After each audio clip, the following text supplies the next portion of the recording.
బోరబండలో ఉన్న తెలంగాణ రెసిడెన్షియల్ స్కూల్లోని విద్యార్థుల సౌకర్యం కొరకు 19 లక్షల రూపాయల నిధులతో ప్రభుత్వ విద్యార్థులకు 1,00,000 లీటర్ల తాగునీటి సౌకర్యం కొరకు భూమి పూజ కార్యక్రమం చేపట్టారు కె మాధవీలత.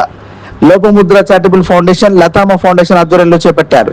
ఈ సందర్భంగా ఆమె మాట్లాడుతూ జూబ్లీహిల్స్ ఉప ఎన్నికల్లో మాధవీలత పోటీ చేయడానికి సిద్ధంగా ఉందని, పార్టీ అవకాశం ఇస్తే జూబ్లీ నుంచి పోటీ చేశామని స్పష్టం చేశారు. జూబ్లీహిల్స్ అభివృద్ధి బీజేపీ ద్వారానే సాధ్యమని అభిప్రాయం వ్యక్తం చేశారు.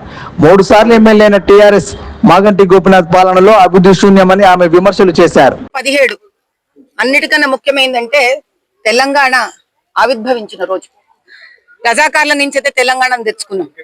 కానీ నిజంగానే మనము పిల్లలకి, స్త్రీలకి, వృద్ధులకి, ఆర్థికంగా వెనుకబడిన వర్గాలకి, బడుగు వర్గాలకి ఈ రోజు కన్నా న్యాయం చేసినమా చేయలేదా అనే ప్రశ్న ప్రతి పౌరుడు వేసుకోవాలి. బొరబండలోని ఈ ప్రభుత్వ స్కూల్లో సుమారు 600 మంది పిల్లలు చదువుతున్నారు. Intermediate first year, second year వరకు ఇక్కడ రెసిడెన్షియల్ ఉంది. ఈ పిల్లలకు 4 రోజులకు ఒక్కసారి గాని స్నానం చేయనికి నీళ్లు సరిపోదు. నా అదృష్టంగా భావిస్తున్నాను. ఏంటంటే వీళ్ళకి సేవ చేసుకునే అవకాశం భగవంతుడు నాకు ఇచ్చిండు. ఈ రోజు నేను లోపముద్ర చారిటబుల్ ట్రస్ట్, లతామ ఫౌండేషన్ తరపు నుంచి ఈడ 1,00,000 లీటర్ల నీళ్లు సరిపోయే ఒక వాటర్ ట్యాంక్ కట్టడం జరుగుతుంది. దీంతోని ఇక్కడ ఉన్న పిల్లలందరూ స్వచ్ఛంగా, ఆరోగ్యవంతంగా, ఆనందంగా ఉంటారని భగవంతుడిని నేను కోరుకుంటున్నాను. నేను పోటీ చేసే అవకాశం రావాలని, అదృష్టం నన్ను వరించాలని నేను మనస్ఫూర్తిగా కోరుకుంటున్నానయ్యా. ఎందుకంటే ఈ నాటికైనా బోరబండనే కాకుండా జూబ్లీహిల్స్ ఉన్న బస్తీలోని పేద ప్రజల దరిద్రం వదులుతుంది. ఎందుకంటే ఏ రామబాణం ఏ దినం వేసినానో గాని ఆ రామబాణం వచ్చి ఇక్కడ దరిద్రాన్ని వదిలిచ్చి రామరాజ్యం స్థాపించాలి జూబ్లీహిల్స్ అని కోరుకుంటున్నాను. ఎందుకంటే ఇక్కడ ఏషియాలోనే అతి పెద్ద గవర్నమెంట్ స్కూల్ ఉంది. దానికి గర్వపడదామా?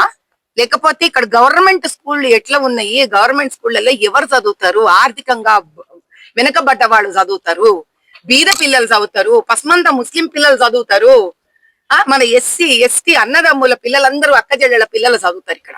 కాబట్టి నాకు ఒక్కటే ధ్యేయమయ్యా, పండ్ల బండి పెట్టుకునేటోడు మామూలు ఇవ్వకుండా పండ్లు పెట్టుకునే దినం ఇస్తామా ఇయ్యమా? ఇల్లు కట్టుకోవాలంటే, ఒక బోరింగ్ వేసుకోవాలంటే, ఒక చిన్న చత్తు వేయాలంటే మామూలు లేకుండా వేసుకుంటామా వేసుకోమా? పిల్లలకి ఎందుకు ప్రైవేట్ స్కూళ్ళకు పోవాలి మనము? ఎందుకు మనము గవర్నమెంట్ స్కూలే ప్రైవేట్ స్కూల్ అంత గొప్పతనానికి తీసుకురాకూడదు అని ఒక రోజైనా మార్పు తీసుకురాగలుగుతామా లేదా?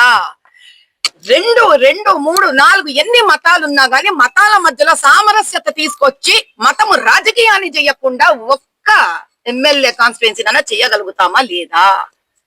ఇన్ని వాగ్దానాలు చేస్తారు మొత్తం జర్నలిస్ట్ ప్రపంచానికంతా. ఒక్కసారైనా నిజంగా జర్నలిస్ట్ ప్రపంచానికి ఒక 1 బెడ్రూమ్ 2 బెడ్రూమ్ ఇల్లు కట్టియగలుగుతామా లేదా? హాస్పిటల్ని గవర్నమెంట్ హాస్పిటల్ మురుగువాసనలు చేసుకుంటా ప్రైవేట్ హాస్పిటల్ కు దోలిస్తున్నా పెద్దవాళ్ళందరము కనీసం ఒక్క నియోజకవర్గంలోనైనా బీదవాడికి, మధ్యతరగతి కుటుంబానికి ఒక నిజమైన హాస్పిటల్ వానికి ఇస్తామా లేదా? ఈ ప్రశ్నలకు జవాబు ఇవ్వడానికి నాకు టికెట్ ఇస్తే గెలుచుకుంటే ప్రశ్నలకు జవాబు ఇచ్చి